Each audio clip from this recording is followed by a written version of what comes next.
Hey y'all, it's your girl Tariah, and welcome back to another episode of Just Black Tea. I'm happy that you're back. I'm happy to be back once again, to share my beautiful voice with everybody. Um, and yes, we're gonna get into it. So, of course, I got to start with the check-in. Y'all, life has been lifing. Ooh, your girl has been met with self in ways that are amazingly beautiful, in ways that are a bit of a struggle, and ways that are just both. I'm feeling a little bit more centered and connected with self, and that is all that a nigga can hope for in this motherfucking world that we living in, okay? So, yeah, today was an amazing day. A series that I'm starting this month is where I visit different apothecaries and stores that have a large or small herbal selection, and I'm sharing that with y'all. I had one person ask me about where I get my herbs from, and now I feel like it's my duty to share multiple places that I get my herbs from. So I'm really excited for that to start. Today, I went to my first one called Health Unlimited, and it was such an amazing experience. I loved it. The people there were really sweet and kind.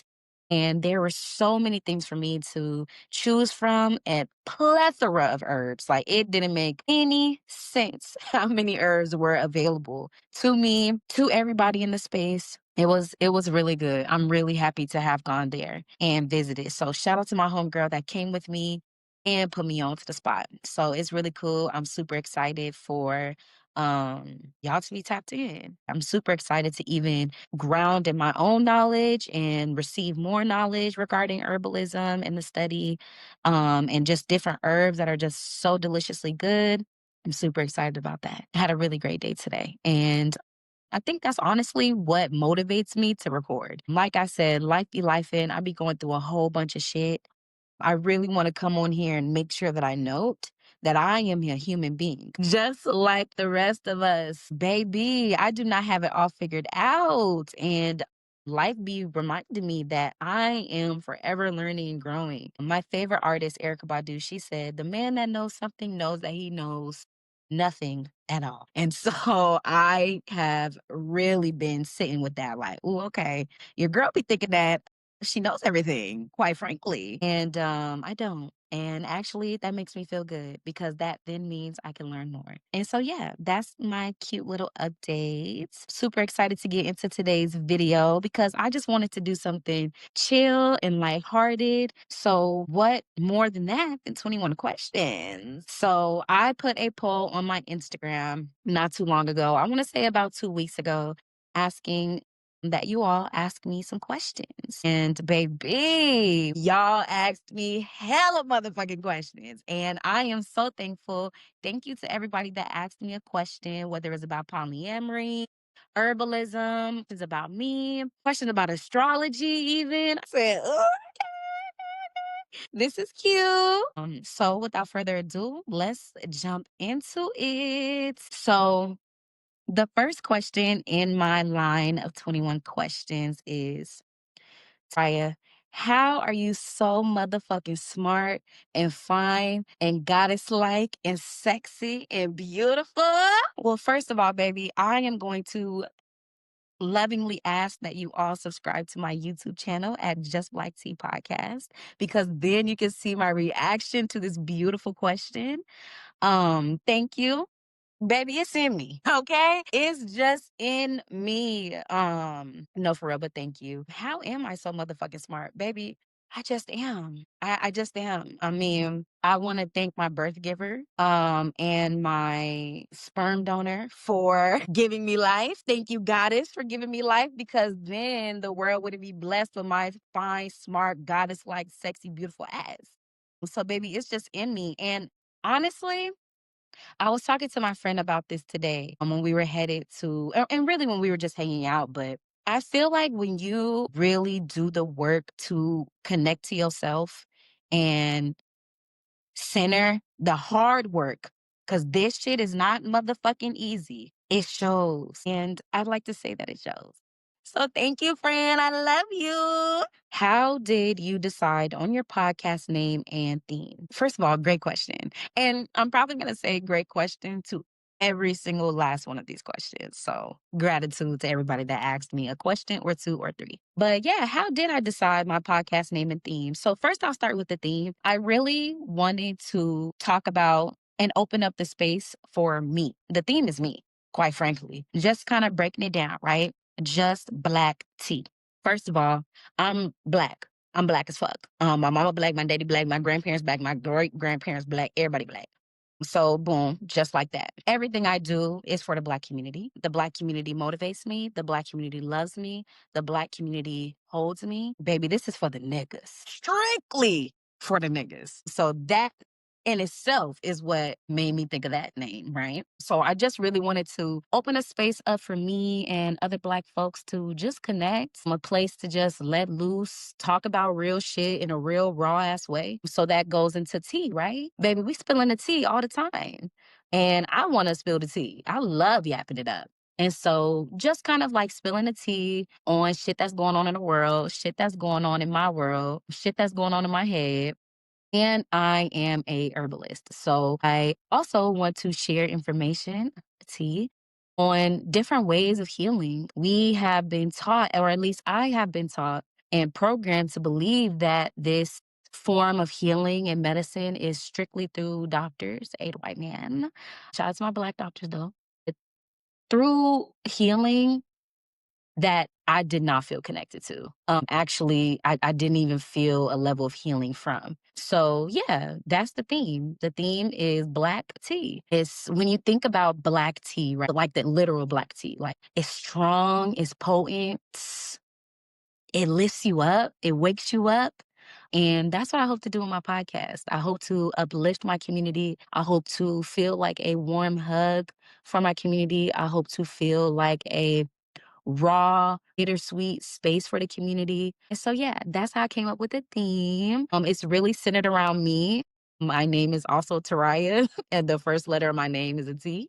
Um, so that's that. And then one night, I was I was chatting it up with my best friend, and I was like, "Nigga, I absolutely need to start motherfucking recording. I need to start getting all of this information that's in my head, all of these thoughts, all of these everything's out of my head, and I need to start this podcast." I have been wanting to start my podcast for years. The idea actually came to me when I was a freshman in college. I first wanted to have my own radio show on campus, and at Sac State, where I graduated from, they actually have a radio studio that students were able to use. And there were some amazing students that were using the space, but I wasn't 100% sure of what I wanted to look like. I do also have a mentorship program called Girl Talk. And at first, my podcast was going to be called Girl Talk.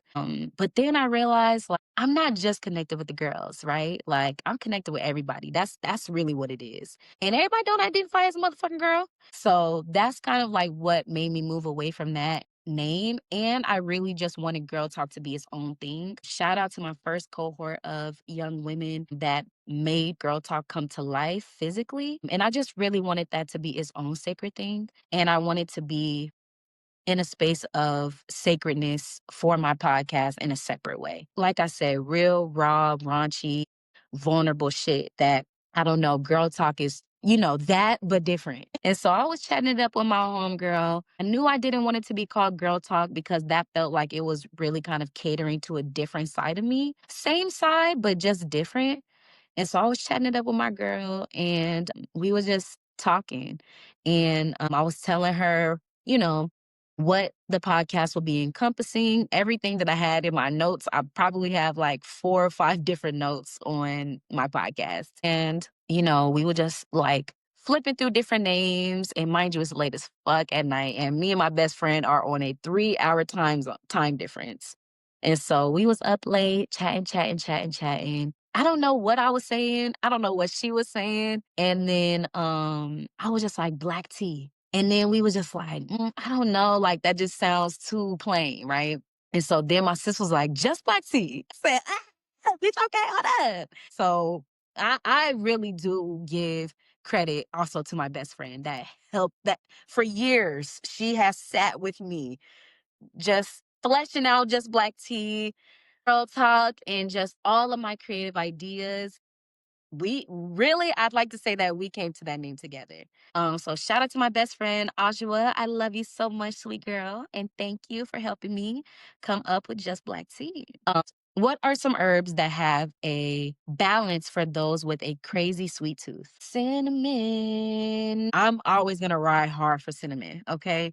I love, love, love, love, love, love, love cinnamon. There's another question on here that talked about like underrated herbs. That is one of them, cinnamon. When most people think about cinnamon, they think about like the fall, the winter. It's something that's only used as a sweetener, which hell yeah, cinnamon is delicious, but it's also an amazing replacement for those sweet tooths. There's so many benefits. One of the biggest benefits, oh my lord. One of my favorite benefits of cinnamon is the regulation of blood sugar and cholesterol. And so cinnamon and cardamom, those are two that are delicious in taste and just so amazing for your blood sugar. I'm also gonna note that usually when people have like spurts of a like sweet tooth, their anxiety is really high. So I also recommend different herbs that help regulate your nervous system, such as oat straw, passion flower, oat straw especially. I'm gonna say oat straw especially because I have been using oat straw. Like my nervous system has been skyrocketing lately. I'm just kind of unregulated, and let me tell you something. Oat straw calms the nervous system, calms that anxiety.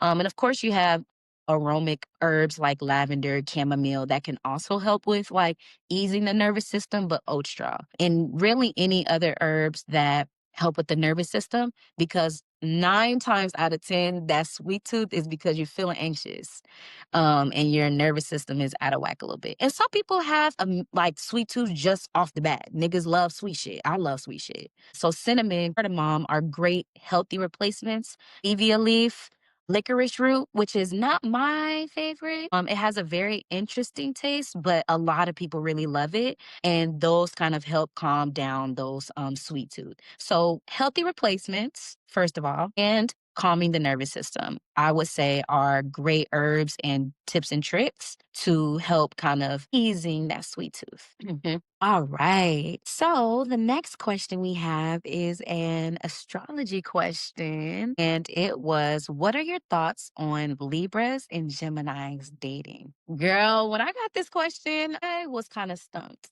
to be honest. For those of you that don't know, I am a Capricorn with a Leo moon and Cancer rising. I don't have many Gemini or Libra placements. So truth be told, in my astrology like interest or study, I didn't really have that much information. So I asked some of my friends and I got a lot of different responses. I asked my Gemini baby and she was just like, honestly, it could work. And so at least from what I gathered, right, from all the information that I received and just kind of like my little bit of knowledge regarding Geminis and Libras, I feel like it could work. It's like two extremes, right? It could work extremely well, especially because Geminis and Libras, I believe both are air signs. And let me actually look that up before I get to talking too goddamn much. Real bitches look shit up. I feel like a real bitch ain't just gonna say some shit that they not sure about. Bitch, you gonna look that shit up. And guess what? This real ass bitch was right. Geminis and Libras are both air signs. So I feel like sometimes like that can be dating like your other signs in your same element can be a beautiful situation. They understand you, they get you, and they also offer their own elements of how they move in that air sign, right? So, for example, Libras balance the scale, you know? And I feel like Geminis, they're like the air signs that just are like, fuck it, nigga, we ball. I'm doing whatever the fuck I want to do. I'm going where the wind takes me. And again, babes, this is just my experience of Geminis. While Libras, I feel like Libras are kind of like the earth signs of air signs. And They could be very, structured, organized, very just. And I think that would be really good for Gemini in regards of just kind of creating that structure. And I feel like Geminis could be really good for Libras to kind of just like let their guard down a little bit and be trusting in the unknown. And I think that is what makes the far end of the spectrum of it being good, good. Now, on the other side, I think it could also be like a motherfucking tornado flew around my room before you motherfucking came. I think that unhealed Gemini and unhealed Libra are not a good match. I think that the opposite of that, right? Like, I think Libras can be a little bit too strict sometimes. And so then they're restricting Geminis from being in that loose energy, right? That very trusting, like, I'm out here, gone with the wind type of energy. And I think that could be a little bit restricting for Gemini. And I think that a Libra that's extremely strict on their own boundaries, honestly, have extreme high walls up. I think Gemini's looseness could be a little bit overwhelming, maybe, and just maybe could provide a level of instability that I don't know that Libra will really be fond of. So that is what I think about Libras and Gemini's dating. I think that it could go extremely well, and then I think it could be really terrible. And that is just my perspective as a Capricorn. If you are a Gemini or a Libra, or a Gemini dating a Libra, or a Libra dating a Gemini, I'm really curious to know your thoughts and your experiences. So my Geminis and Libras that are listening, please feel free to drop your thoughts and your agreeances or disagreeances, just what's on your mind in regards to dating your fellow air sign. Great question. Thank you for asking me. Some of these questions I'm like extremely curious, like, why ask me? And not in like a negative way, but I'm like, like, I wonder what made you ask me that. And I'm curious, like, have you asked anybody else? And what was their sign? And again, this is just my Capricorn opinion of both of them, because quite frankly, I feel like both air signs in general, I am just now getting a taste of air signs. And unfortunately, I've had horrible experiences with Libras. I've had cool experiences with Libras. I've also had some crazy ass experiences with Geminis, and I've had some amazing experiences with Geminis. I have a lot of Libras in my family. And so that is interesting in itself. Family ties plus zodiac, we all kind of create our own thoughts and things based on that. And I luckily have a really amazing friend that's a Gemini. And she a Gemini. And I got, some other folks in community that are Geminis. And I'm like, shout out to my bitch Robin that's a Gemini because she keep me in love with the Geminis, or just maybe her. So yeah, thanks for the question, babe. My next question is, what are your favorite teas for sleep besides chamomile and lavender? Amazing question. I feel like when you think about herbalism and teas, like chamomile and lavender are hot topic names. Everybody pretty much knows about chamomile and lavender. Everybody pretty much has a story about how chamomile was a part of their childhood in some way, and lavender is marketed so hard for sleep aromatherapy, which hell yeah, rightfully so. It's amazing. But I learned that a lot of people are actually allergic to lavender and don't even know it. So, anywho, back to the question. My favorite teas and really, I'm gonna have to do a separate episode about this because I can go on and on about it. But there is a smidge difference between teas and herbs. So, chamomile, tea, lavender, herb. And then I won't explain further today, but I will. Somebody drop in the comments to remind me to motherfucking explain. But anyways, straw. I love oat straw. I have been doing a lot of research, research being just in the books and bodily research on oat straw.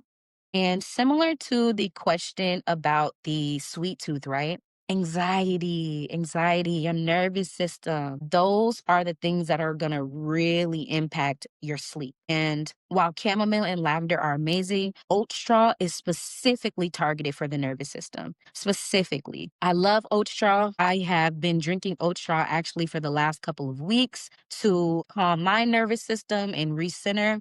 and it's been amazing. That's one of them. And then another one that I really, really love is passion flower. So I do have my big, beautiful herb Bible here to tell us a little bit more about passion flower.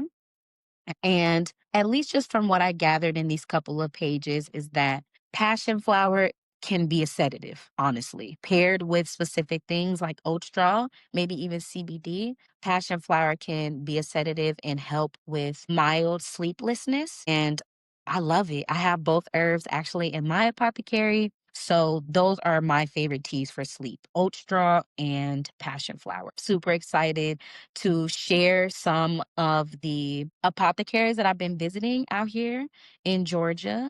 And of course, like I am actually so open to even help with research because I know some of my friends and some of my listeners live in different states. So if you need any help researching any apothecaries near you, please let me know. I would absolutely be so honored to help in that way. This specific question was from a homeboy in SAC. The co-op is an amazing spot that has loads of herbs, and I want to say that they have both oat straw and passion flower.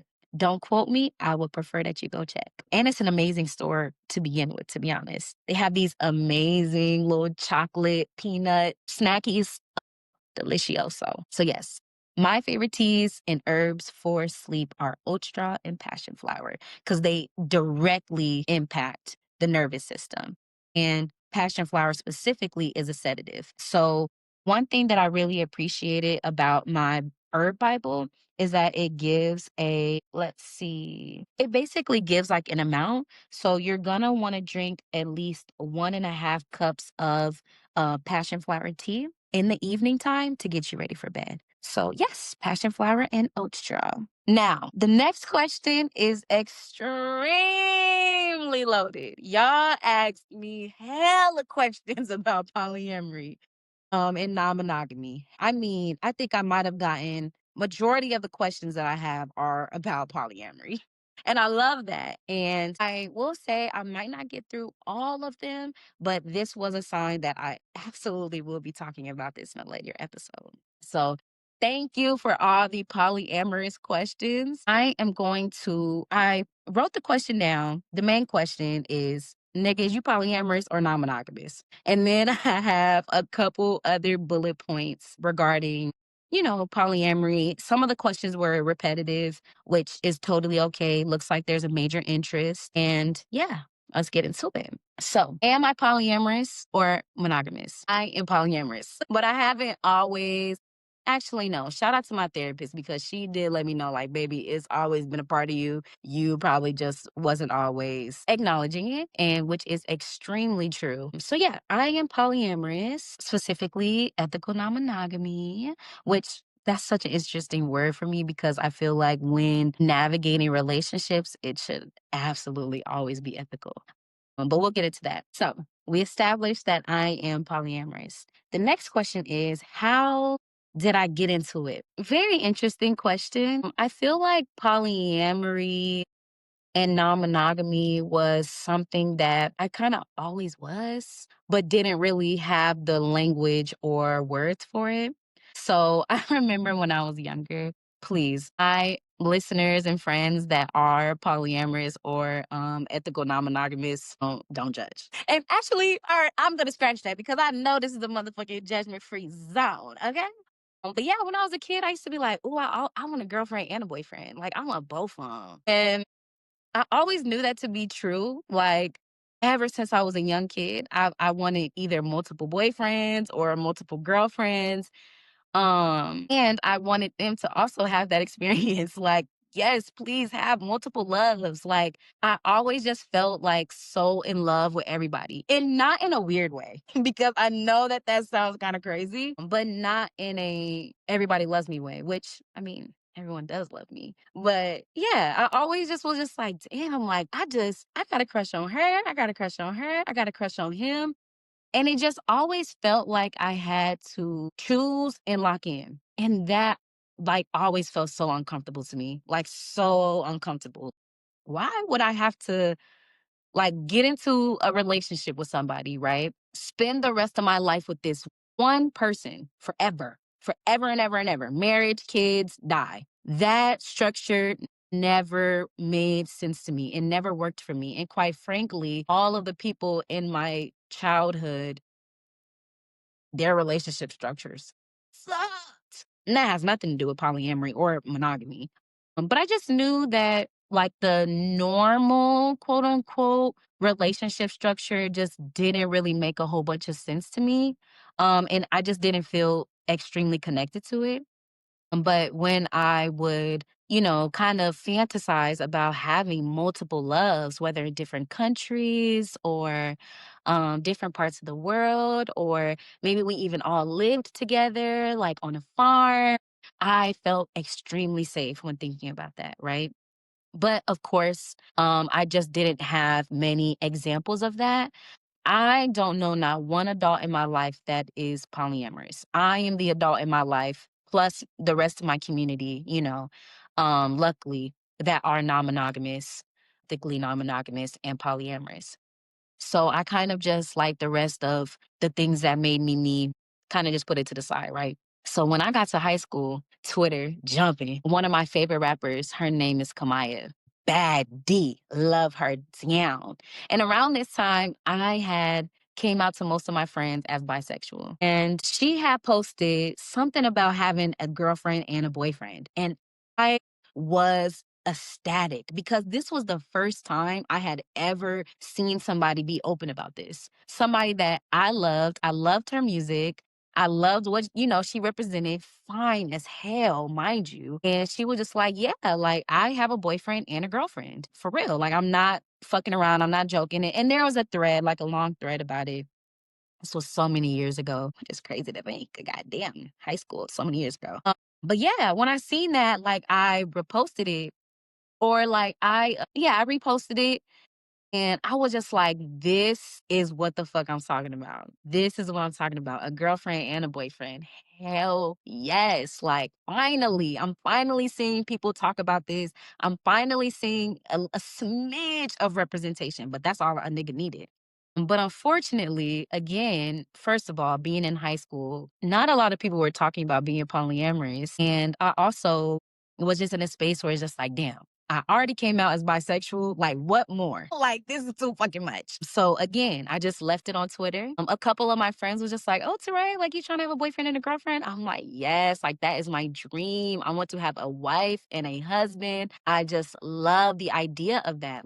I know that I felt a lot of pressure growing up to like meet every single expectation that my parents had for me and just even like every expectation for a member of the family when there were two other niggas, fuck that, four other niggas in the motherfucking space that also are contributing. And again, I'll do another episode on this, just kind of fleshing it out more. So I left it alone, but I knew that that was something I absolutely wanted, a boyfriend and a girlfriend. So then time went on. I no longer identified with being bisexual. Um, Ended up being pansexual. And as I was dating other people, I would always kind of like talk about it, like just I would like drop little hints about it um, to the people I was dating. And I would be like, yeah, like, how do you feel about dating multiple people while we're in a committed relationship? Or say things like, how do you feel about, more than one person meeting your needs? And I would get a lot of mixed responses, just kind of being like a little passive aggressive on just, to gather information from the people that I was dating. But the men that I dated knew that I had a major attraction to women. And I knew that that's really what I wanted. Like, I want to explore that. But I also want to be with you too. Like I like being here. I'm enjoying being here. But there are parts of me that I also crave a space to explore in. So quite frankly, none of them niggas was into it, which, is totally fine. And so that was like college. Me and my best friends, we would, I would talk to them about it a little bit, just be a little bit more open. And so then I think it was either like once I graduated from college, at this point I identify as pansexual and some form of non-monogamous, but also wasn't really sure. And so sometime in my college experience, I don't fully remember, me and my best friend, we're just chatting about it, chatting about non-monogamy and what that looks like. And I have been doing my own research on solo polyamory, which basically for me means my number one partner is Tariah. That is my girlfriend. That is the love of my life. That is my wife. She is my everything. There are people that will add to that, multiple people, specifically multiple women. At this point, I identify as a lesbian and still do. So, yeah, that was something that was very interesting for me because, again, like I didn't really have a lot of examples at this point of women that were solo polyamorous that were also lesbians or just a part of the LGBTQ plus community. A lot of the things that me and my bestie found on polyamory was very heterosexual in its own form, right? So these women are straight women that have multiple partners that are men. And then the men have multiple partners that are women. And it was beautiful. I loved it. I felt so secure in that. And so it was still a little bit rough though, because I'm not interested in men. So, or not anymore at least. I wasn't interested. And so I'm like, damn, okay, I'm still not really seeing any representation that I need. But I knew once I go back home, AKA to ATL, Georgia, baby, I got all the representation that I needed for better or for worse. And so that's kind of like my journey with polyamory. I always knew that I wanted it from a young age. Didn't really have any resources or words for it. Maya turned me up on Twitter in 20 fucking what was it, like 2016, 2017. I'm like, she's polyamorous, or in her own way. Got a boyfriend and a girlfriend.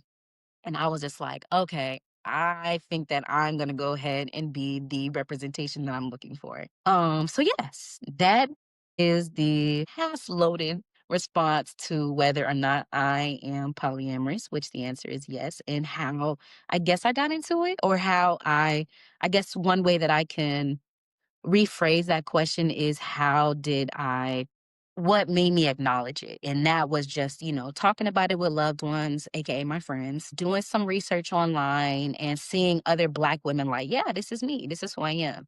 And I'm so happy that now, like, I don't want to say majority of my friends, but a good amount of my friends are also non-monogamous and polyamorous, and I'm excited about that. I have had some extremely interesting experiences dating as a polyamorous person, and baby, interesting experiences. Like I said, not everybody is polyamorous like they think they are. Okay.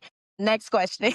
The next question in regards to polyamory is, why do I think it works? The first thing that came to my mind when I saw this question is that, first of all, it doesn't work for everybody. It is okay to be monogamous. It's okay to be monogamous. You do not have to be polyamorous. Do not let anybody force you to be something that you are not, including polyamorous. Please. I feel like on social media, I see a lot of back and forth, and y'all know what's up. Back and forth between men, back and forth between women, back and forth amongst races and backgrounds and creeds and shit. And it includes the back and forth with the non-monogamous community and the motherfucking monogamous community. All of this shit is the most annoying thing that I've ever had to fucking experience on social media. So yeah, it's okay to be monogamous. Please do not think that you have to be polyamorous. Like, monogamy is not a horrible thing, first of all.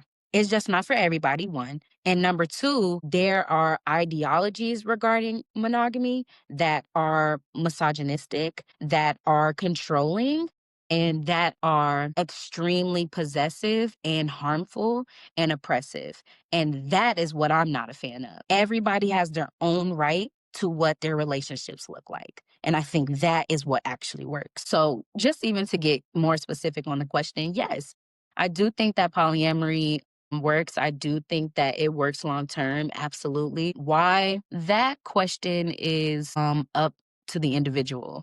If I'm just going to be completely honest. And for me as an individual, I think it works because it allows me the space to be my authentic self. Again, everybody's authentic self is not motherfucking polyamory.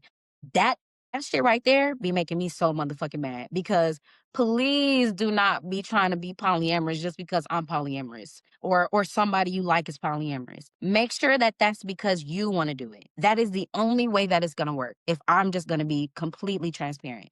polyamory, non-monogamy, any type of relationship structure outside of the norm, which is monogamy, only works if it's an individual journey.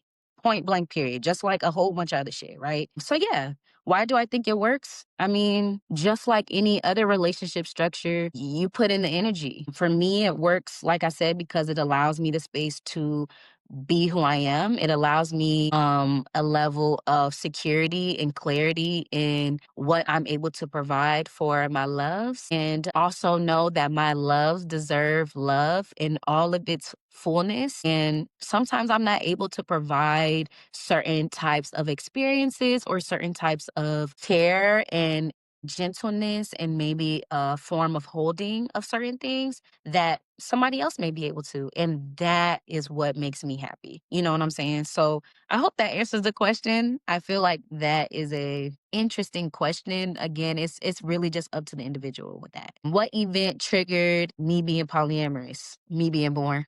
Nah, but that.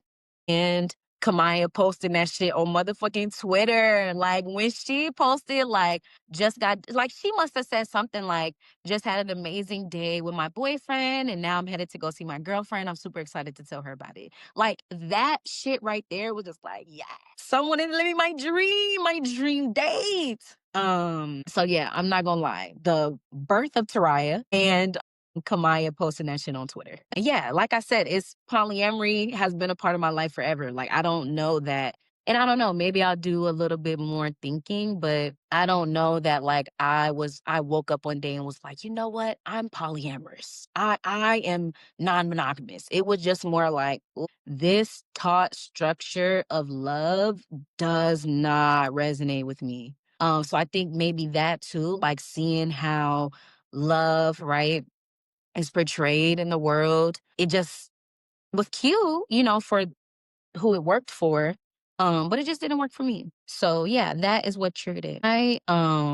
Polyethics. A beautiful question. Hopefully I'm answering this correctly. Again, this is one, this is my shit, and two, a lot of these questions are just, you know, up to the individual and up for interpretation. One, communication. No relationship structure, no relationship type is ever going to work with the lack of communication, or at least it's just going to be extremely difficult. And at this time of my life, I do not date people that are monogamous. That is just something that I am not interested in, and that is a part of my polyethics. And um I would prefer that across the board, AKA, I would prefer that my partners do not date other people that are monogamous. Like that's something that I think I need to, not I need to, but I'll probably at some point sit with a little bit.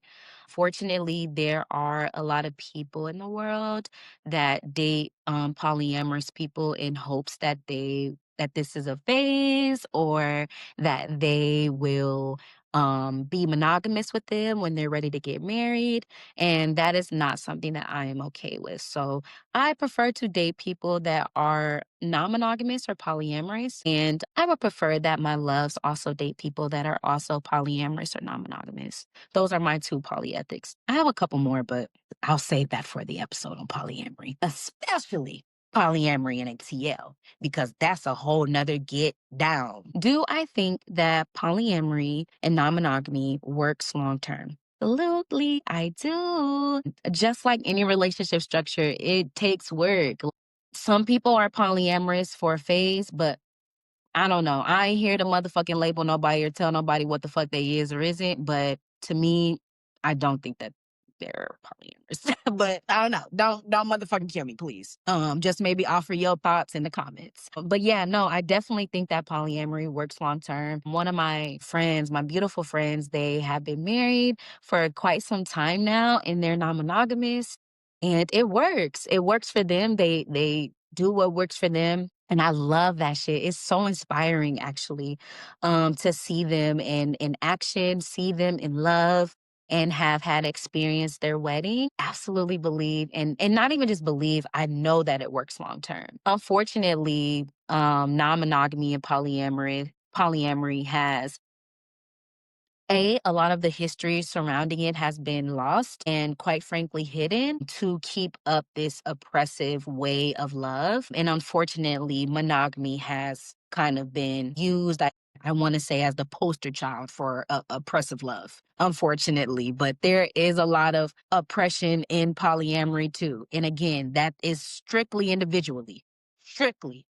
Strictly. I know a lot of people that are happily in love that are monogamous, which I also think works long term, just not for me. So, yeah, I definitely think it works long term. It takes work, it takes effort, just like any other motherfucking relationship structure. This is not the most special motherfucking thing in the world. It is actually, but it's not. It is very similar to other relationship structures, especially if you value communication, respect, love, and honesty. And so, and whatever, anybody listening that is polyamorous or is monogamous that are thinking about, being or not being, but exploring a different type of relationship structure, just know that you do not have to change almost all, if like majority, if not all of the ways that you prefer somebody to show up for you in a relationship. And for me, that looks like communicating openly and honestly, being honest, being trustworthy, forthcoming, loyal. It just might look different when you have multiple people involved. Overall thoughts on polyamory. First of all, I love it. I am polyamorous. I want to say that something that I be seeing on the socials is that like being polyamorous makes dating harder. And the answer to that, quite frankly, is yes. But I don't know like I would say the percentage of how hard it is to date monogamously and how hard it is to date polyamory, like as a polyamorous person, it's not too much of a difference. Like that percentage difference is not very high. Dealing with individuals and humans is quite hard, regardless of your motherfucking relationship type or structure. So I love polyamory. I love being polyamorous. I'm happy that I have decided to sit in that and acknowledge that and love myself in that. And yeah, when did I realize I was polyamorous? I already answered that question. I realized I was polyamorous when I thought that most of the relationships in my life were silly. And when I say the relationships in my life, I'm thinking about like the examples of relationships, right? So parents, grandparents, aunties and uncles, maybe like friends, parents, and just like adult relationships that were shown to me as a kid, movies, all that. So that is all on my polyamorous section of the 21 questions with me. And I'm going to take a quick water break and I'll be right back. All right, y'all. So moving right along. So the next question on my 21 questions with me list is, if my life was a mixtape, what would be the opening track? Remy Ma, Conceited. I'm conceited. I got a reason. See, I look way too good for this necklace. And I look too good to be wearing this. I look way too good. I'm conceited. I got a reason. Yeah, that would be the opening track. I love that song. That song is full of affirmations. I love the part where she says, I look at myself in the mirror and say, what the fuck? Damn, I look good. And yeah, what the fuck? Bitch, I look good as fuck. And that would be my opening track. Conceited. And then I think the next song will be Pieces of Me by Legacy. I love that song so much.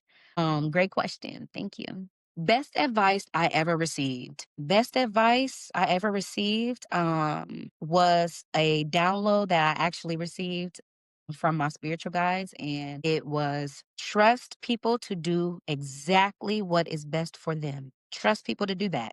That right there changed my trajectory. Trust niggas to do what's best for them. Therefore, I can only trust that I'm going to do what's best for me. That piece of advice really allowed me to like let go of things. People got to do what's best for them, even if it hurts me or other people. And then in turn, I have to do what's best for me. And again, that hurt doesn't have to be intentional. Sometimes it is intention versus impact. But yeah, trust niggas to do exactly what's best for them. And you'll be able to let go and let God a whole lot easier. Trust me.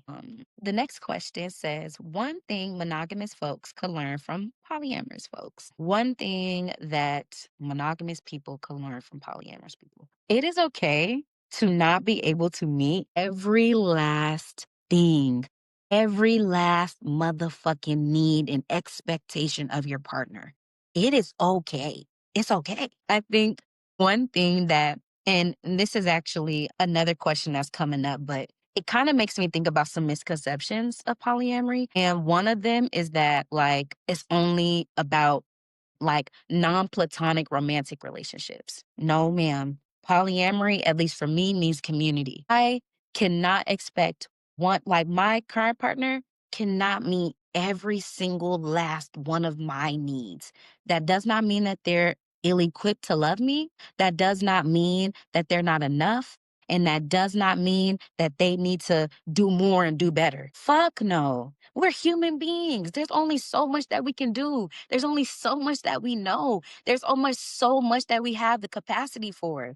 And I think that's what I love so much about friendships. And I think that's something that monogamous folks can learn from polyamorous folks. Bitch, yo nigga, yo bitch don't need to be your whole motherfucking world. I'm sorry to yell in the mic, y'all. I'm sorry. I'm sorry. But that boils my blood so much. And unfortunately, and no shade to my loved ones that are monogamous, but that is a part of the oppression of monogamy. When you center your love, your romantic partner in your whole entire life, that you forget about your village, your friends. What about your friends? Like, come on. Like that shit be making me so motherfucking sad because it's just like part of my polyamory love is loving my friends, making time for my friends, romancing my friends, showing up for my friends, going to my friends for things that my partner might not be able to assist me with. They actually might be more equipped.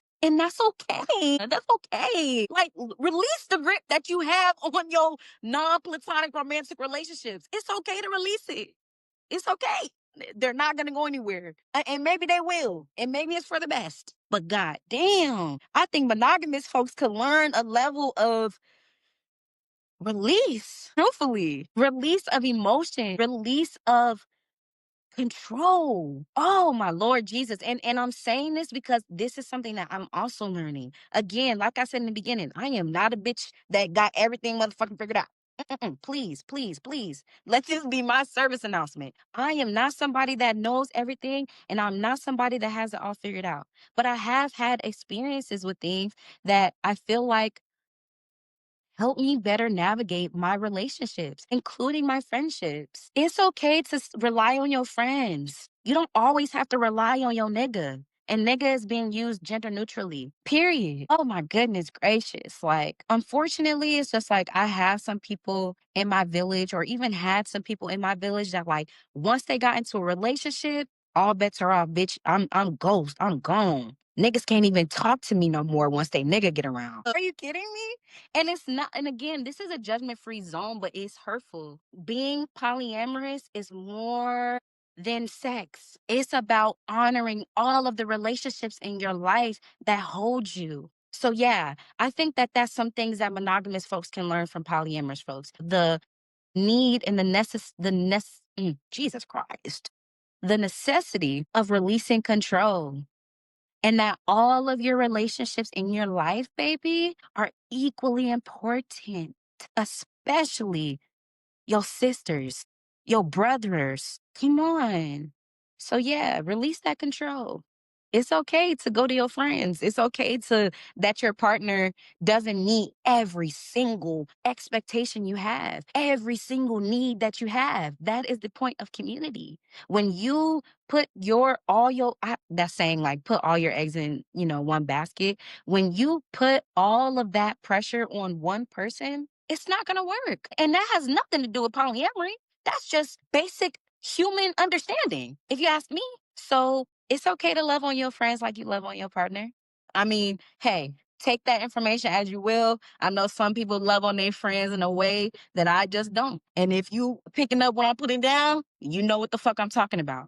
But baby, I love my friends down bad. I am so thankful for my friends. I am so thankful for the people in my life that are not romantically attached to me, that hold me and lift me up. Ooh, that sent me through a loop. Monogamous people, please be friends. Be friends. Make friends outside of your freaking partner. What the fuck? Sorry. It was getting a little hostile in this motherfucker. As y'all can see, I got some pent up aggression when it comes to that. Like, oh my goodness gracious. I just recently seen a post on Instagram that Polyamory is community. And again, this is not a advertisement for everybody to convert to to non-monogamy, because again, we do not need any monogamous people that are experimenting. Please, or at least I don't. Please. But yes, community. Lean on your community. Encourage your partner to lean on their community. It doesn't always have to be sexual, romantic. I mean, do what works for you, but damn, shit. Your friends got you. Your friends can hold you in ways that your partner might not be able to. And that's okay that they're not able to. And it's a level of security that I'm able to provide in my relationships because I have a solid platonic community. So, yeah, monogamous people, lean on your platonic community, please. Thank you. Next question says, my number one poly commandment. If if polyamory had commandments, what would be your number one? Communication, communication. Hey, communication. Please talk to me. Talk to me just like you used to. Talk to me. Come on. My Mary J fans, y'all know that motherfucking song. But yes, communicate, please, openly, rawly, regardless of how you think it's going to make me feel. Talk to me. That's the only way that I can better show up for you, better love you, better understand you. We got to be able to communicate because it's a lot of moving factors sometimes on being polyamorous, especially when you have multiple partners. So communication is my number one commandment. If there was commandments for polyamory, communication, and that even extends beyond, like to your loves, but self communication. Connect with yourself, acknowledge what you need, and find ways to communicate that. That would be my number one commandment for polyamory. Again, there were loads and loads and loads of questions about polyamory, which I love so much because, yes, I would much rather people ask questions than just have an idea in their mind and just kind of run with it. Them type of niggas got to stay away from me. I ain't even gonna lie. If you're not open to expanding your knowledge on things while still being secure in how you feel about not necessarily how you feel, but your stance on things, we can't be cool. The next question, what are misconceptions about polyamory I wish more people understood? Great question. The number one thing that comes to my mind is that, like, I feel like there's this misconception that polyamorous people do not get jealous. Nigga, what? Polyamorous people don't get jealous. I'd be getting jealous for sure. It might just look different and show up different than maybe like you or somebody else you may know or other people I know. But yeah, that's a misconception. I think that a lot of people believe that because you open yourself up to multiple people, that emotions like jealousy just no longer exist for you. If anything, nigga, it's heightened, quite frankly, because now it's multiple motherfuckers in this bitch. And it's just like, ooh, okay. Navigating that. Navigating that is a whole ballpark, just like monogamous people or other people in different type of relationship structures may or may not get jealous. We feel feelings too. Okay? We feel feelings too. And one of those feelings is jealousy, insecurity. Like, just because I'm polyamorous and may have multiple partners does not mean I do not feel those things. So jealousy, we definitely feel that. I feel that. But that's why my number one commandment would be communication, because I really deserve a safe space to communicate all of my feelings, including the uncomfortable ones. So yeah, jealousy. And the second misconception out of a whole lot of them is that polyamorous people don't or can't get married. Oh my God. Why can't we love? Polyamory is not the escape of love or the dismissal of love. Are you kidding me? I absolutely want to be married and polyamorous. I will be.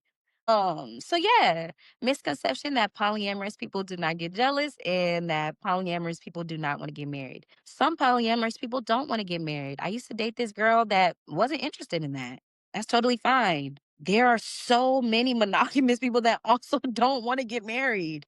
It's totally fine. Like, we are not motherfucking aliens that fucking drop down on the earth to fucking infiltrate the way you think about love. The next question on the list says some underrated herbs. What are some underrated herbs? Quite frankly, I believe all herbs are underrated. We have been disconnected from herbal healing.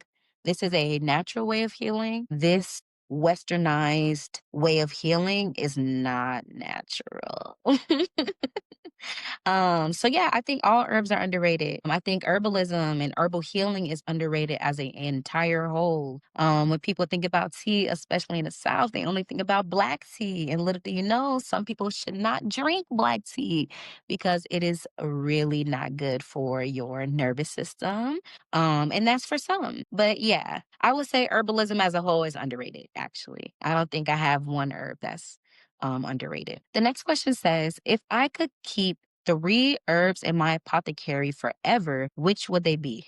I would have red raspberry leaf forever, oat straw forever, and hibiscus. Why? Raspberry leaf is amazing for overall womb health. As a womb holder, I absolutely want my womb to be forever healthy. And it also has benefits in your digestive health. A healthy gut means a healthy coochie. So yes, red raspberry leaf, oat straw, nervous system regulation. I gotta figure out how to motherfucking keep my mind sane that I only got three herbs in my apothecary forever. And I'm assuming that I will still be dealing with humans. So oat straw and hibiscus because she's delicious and regulates blood pressure and blood sugar and has loads of vitamins. So those will be my three herbs in my apothecary forever. The next question, which I also really appreciate, is my favorite plant. And my favorite plants are pothos. Green pothos, golden pothos. They're just so beautiful. They're so majestic. This plant right here. And for all my YouTube babies, you will be able to see which plant I'm pointing at. But this is a green pothos here that I was gifted from a friend that moved. As you can see, she is growing so beautifully. And I just love pothos. They're beautiful. They're easy to take care of, especially for my apartment livers. They're gorgeous. They're viney. And it's quite difficult to kill a pothos. And some plants are very, very tricky. But yes, green and golden pothos are my absolute favorite, and any variation of a pothos is my absolute favorite. If you made it this far in the Q&A, thank you. You are a trooper, baby. I'm so proud of you. Look at you with your listening skills. The next question on the list says, do you see herbalism as a form of self care, spiritual practice, or both? I am going to say both. Self care for me is a spiritual practice. I know that I am a God walking on this earth, living in a flesh and experiencing a human experience. So, yeah, self care would only then be a spiritual practice for me. There are a lot of ways that herbalism, just kind of doing some more digging and research, you'll find that herbalism is the way. It's the first way. Before all of this other man-made healing started to become popularized. I had to slow down when saying that word. But yeah, I definitely think it's both. There's a lot of ways that herbalism is used in spirituality, specifically hoodoo, voodoo, and other African spiritualities and other spiritualities around the world for healing and for connecting. Once I started incorporating this version of natural healing, I seen a lot of changes in all of my systems, my nervous system, digestive system, my mental health, my physical health. And I will always appreciate that. And I will always see it as both a spiritual practice and self care. Moving right along, the next question, which is perfect, is what influences my herbal practice? I feel like I kind of answered that, but just craving health is actually what influenced my herbal practice. Since I was a kid, I was in and out of the hospitals, baby, in and out. Since I was a baby, just dealing with a lot of different things, some of it topically, internally, mentally, and it didn't matter how many doctor's visits I went to, nothing was really working that they were giving me. And so that influenced my herbal practice abundantly, actually. And kind of similar to what I kind of discussed in a previous episode, but just like it just feels so, I feel so spiritually connected to it. There are a lot of different guides spiritually, as well as that are, on this realm with me that also practice herbalism and herbal healing. And majority of my homegirls and my sisters and my tribe members are also practicing herbalists without even knowing. You get what I'm saying? And so it's just in me, it's in my blood. So my spiritual body actually also influenced me to just like lean into my herbal practice eventually. And even now, I just want to be a medicine lady. Like I will be the person that people come to for herbal healing. I want to be able to share my herbal knowledge with others. So again, if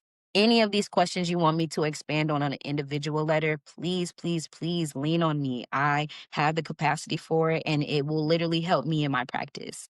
So yeah, that's what influences my physical body, my mental body, my spiritual body, and my community, specifically the Black community. But my services are open to those who look to heal. What are some must have herbs for a beginner's home apothecary? I love this question. I would say some must have herbs, oat straw. Oat straw, out of all of the herbs that I talked about in this video, it will probably be the tea of the day. Oat straw. Oat straw is amazing. It offers, I was about to say spiritual clarity. That's actually, yeah, that's what I want to say. It offers spiritual clarity. It offers healing of the nervous system. It just is like a hug. Mullein is another herb that I think is helpful for beginners. Home apothecary, it helps clear out mucus, inflammation, very healing. So oat straw, mullein, and chamomile. Chamomile is easy to grow. Chamomile is delicious. And I mean, a lot of people know basic information about teas, and chamomile is one of those teas that provide basic information and is extremely easy to have access to. So I'll say those three. The next question is, what's something I wish more people knew about? Beautiful question. The first thing that came to my mind when I first read this question was, I wish more people knew that ducks are not supposed to eat bread. Please stop feeding ducks bread. It literally hurts them. It hurts their tummies. They cannot digest it correctly. And honestly, everything that I said about polyamory, regardless if you're polyamorous or not, I wish more people knew about that, because there is a level of judgment that people have for polyamorous people that's just not fucking cool. I wish more people knew about what was going on in Memphis. Check out my last episode of Just Black Tea, where we spill the tea on Memphis. I wish more people knew about that. And I wish more people knew that we have a lot more power than we are taught that we have. A lot more power that, the world portrays that we have in the world as humans. You know what I'm saying? We are spiritual beings, baby. We is powerful. You are powerful. I am powerful. And I just wish more people knew that. The next question is how to become an herbalist. And I love this question. It's actually extremely easy, and we're going to break it down in 3 steps. Step number 1, figure out why you want to be an herbalist. Is it to heal yourself? Is it to heal the community? Is it a mixture of both? Find your why. Step number 2, choose, I want to say, one herb that tastes good, that interests you, I would say is connected to you. So for me, how I struggled with a lot of gut and womb health issues. And so that is what kickstarted my herbalism journey. Step number 3, read, do your research. Becoming an herbalist, unfortunately, anybody can say that they're an herbalist. And it's kind of crazy to say that out loud, but anybody can say they're an herbalist. But it is about intentionality, what you're looking to do. I feel like, in my opinion, herbalists are people that are community forward, but of course you don't have to be. It's your world when it comes to herbalism. Being an herbalist is not like it can be though, but it's not like being a psychiatrist or being a teacher, like, and you have to go and get a fucking full ass degree on it. There are places where you can get certifications, places you can go and do like residencies and work on farms and all that jazz and really become, a master, right? But there's so many herbs in the world. There are so many ways that herbalism impacts people differently. So get intentional about maybe why you would want to do it, but if I'm just gonna keep it a band with y'all, anybody can call themselves an herbalist, whether you're community forward or not. Do I recommend that? No, but I also cannot control what other people do. So yeah, I would say set your intentions, find some herbs or a herb that connects with you, sit with it for a little bit, take your time with it, and dedicate some time to research. If you are looking to be community forward, connect with your homegirls, connect with your homeboys, connect with your friends and your family to, maybe be some test subjects and do some research for sure because there are different ways to be an herbalist. There's clinical herbalist. Yeah, that's like clinical herbalists are really coming to my mind because they actually usually partner with doctors, whether that is psychiatrists, therapists, surgeons, so on and so forth, that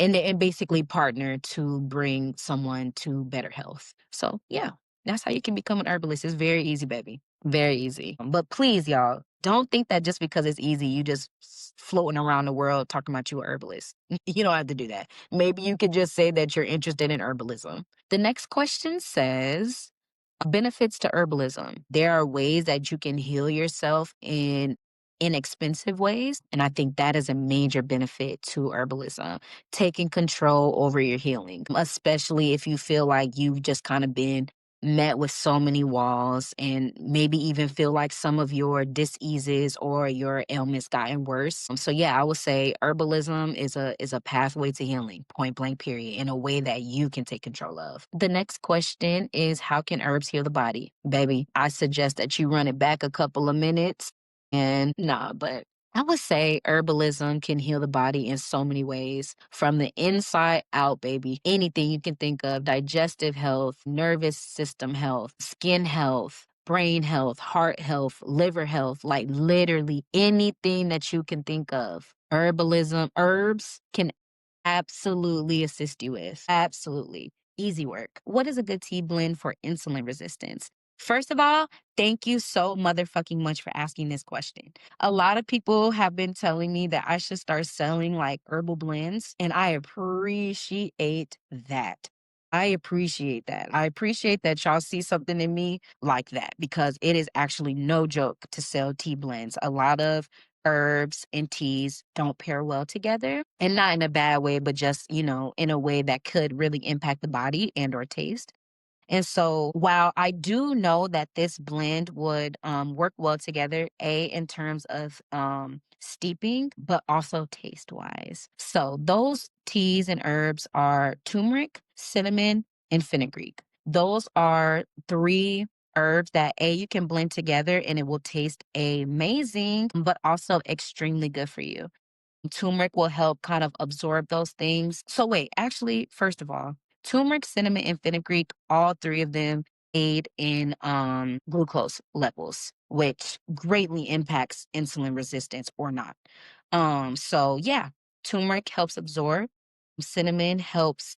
Cinnamon and fenugreek kind of help balance those levels, and all together they taste amazing. My last question, which is so interesting, I think that this is a very beautiful question, very loaded question that similar to all of the loaded questions that I received in regards to polyamory, is what do I think the ATL Atlanta queer scene is missing? Number motherfucking one, free parties. Let me not get hostile. I am so tired of these parties and gatherings being almost $30.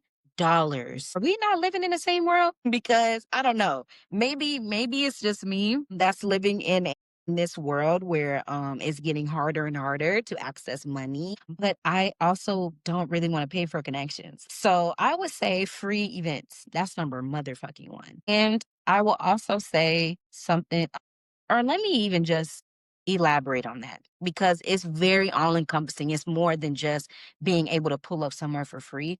Having ticket prices to any type of event, parties, screenings, anything, extremely high ticket prices, it creates a level of disconnect because it's just like, well, who are you looking to target? Are you looking to target the rich queers? Are you looking to target all queers? That's what it makes me think about because I don't mind spending money on no ticket. Definitely not. Especially because, first of all, like I believe we all living in the same world. Niggas need to make their dough. Okay? Niggas need to make their money for sure. But it's just like at some point, it's just like, okay, first of all, where the fuck is this money going? Is it going into the community? Is it going into scholarships for Atlanta queers that are fucking houseless, that need groceries, that are looking to expand in their education? Where is all this money going? Where is it going? There are a couple ATL queer party situations, right? That make dough.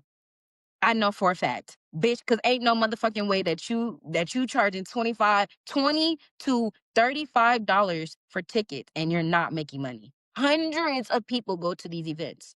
Hundreds. Sometimes these events are monthly. Where is this money going?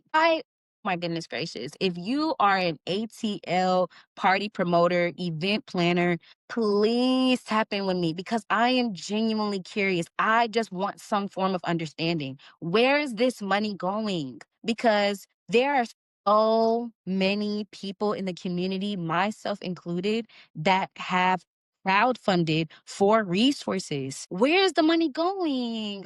Where's it going? Is it going towards an upcoming filmmaker, a playwright that is looking to get their play off the ground and into somebody's theater? Niggas that are looking to need gender affirming surgeries, queer and LGBTQ plus organizations on college campuses. Where is this money going? Where is it going? I think a level of understanding is also maybe what the Atlanta queer scene is missing. A level of connection and understanding. And I don't know, maybe because I feel like I want every single person to reject capitalistic ideas. I mean, it quite frankly is hard to when we live in a capitalistic society, but god damn, it is really rough. And it creates a level of disconnect. Truthfully, Atlanta Pride happened this weekend, and there were some amazing things that I did that were low cost.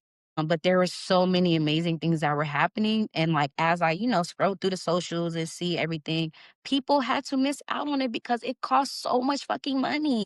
Where's the money going?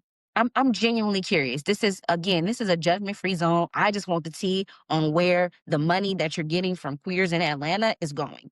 That's it. That's all I want to know. What else do I think is missing? I don't know that it's missing it, but I do look forward to more like community forums. Like I would love for like the Atlanta queer scene to have like town halls. Oh my gosh, I would love that. I would love that so much and just be able to chat it up about what's going on in the community, chat it up about, what people need, be able to like open up a space for people to like come on the mic and be like, this is what I'm going through, this is what I need. What resources do y'all have?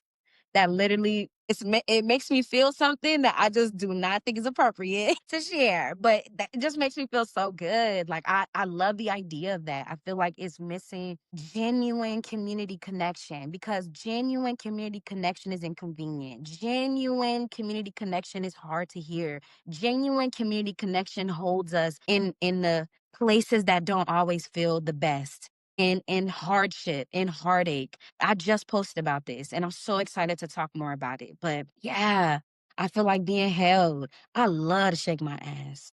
Ooh-wee. I love to move my energy around like that. Love it. I love to release in that way. But there's so many other ways that we can release with each other that I think that we could probably put some more emphasis on. Very sexy question. I appreciate this. I think there are a couple other things that it's missing, but there are some beautiful things that it provides, at least for me. And just a space to be amongst other queers, regardless of what that looks like. I appreciate that to the fullest. I recently visited this cafe called, I believe it's called Two Best Friends in a Cafe, queer owned, Black owned. And for Pride weekend, they had a showing of short films, long films, productions from queer folks in the community. And it was dope as fuck. I met some new faces that I've never seen before. I feel like I've been outside a little bit, so I feel like my face is recognizable, and there are other faces that are extremely recognizable. But there are faces in there that I've never seen before. It was so beautiful in there. The Black Pride meetup and those park meetups that happen every month, almost every month, I believe. 10 out of 10 situation. Of course, I'll be seeing people that I don't want to see if I'm just gonna keep it a bucking fucking buck 50 with you. There's people that I don't want to see that's there, but it's just like, nigga, fuck it. Like, I just love that form of community. Let's go hiking. Love it. Like, just different things for queers to be a part of. Like, hell yeah. So I'm appreciative of those spaces. Friend zone, all these places, Black ATL, like there's so many spaces that are available for queers in Atlanta, and I love that shit so much. You know, it's missing some stuff, but it is abundant in others, and I'm appreciative of that. All right, y'all, that is the end of 21 plus questions with T. I really appreciate everybody that tapped in, shared their questions. It made me think about just what people are interested in, my stance on certain things that like I think about, but maybe didn't think about as deep as some of these questions were. It made me feel secure in where I'm going and where I am. And I loved it. I loved every second of it. I look forward to chatting with y'all more about polyamory. I look forward to chatting more with y'all about community and herbalism. I'm super excited. I love y'all so much. Thank you for being you. Thank you, Tariah, for being you. And until next time, peace.